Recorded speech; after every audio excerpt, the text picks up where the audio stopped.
মহান আল্লাহ পাকের অপরূপ সৃষ্টির মধ্যে অন্যতম সৃষ্টি হচ্ছে প্রাকৃতিক সৌন্দর্য।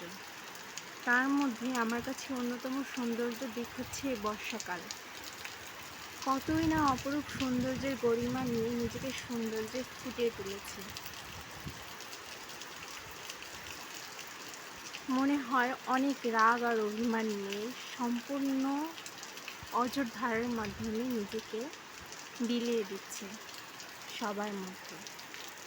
শুধু তাই নয়, কি সুন্দর শান্তির আবেশ নিয়ে চারিদিক পুরা শীতল করে ফেলতেছে। আমাদের ছোটকাল এই প্রাকৃতিক সৌন্দর্যের মধ্যে অন্যতম সৌন্দর্য এই বর্ষাকালকে ঘিরে অনেক স্মৃতি জড়িয়ে আছে।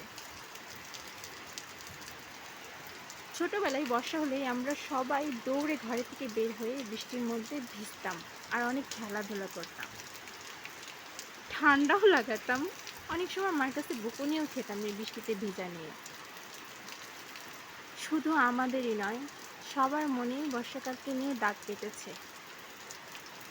অনেক কবি এই বর্ষাকালকে নিয়ে অনেক কবিতাও লিখেছেন, যেমন গগনে গর্জে মেঘ ঘন বর্ষা, ফুলে একা বসে আছি নাহি ভরসা।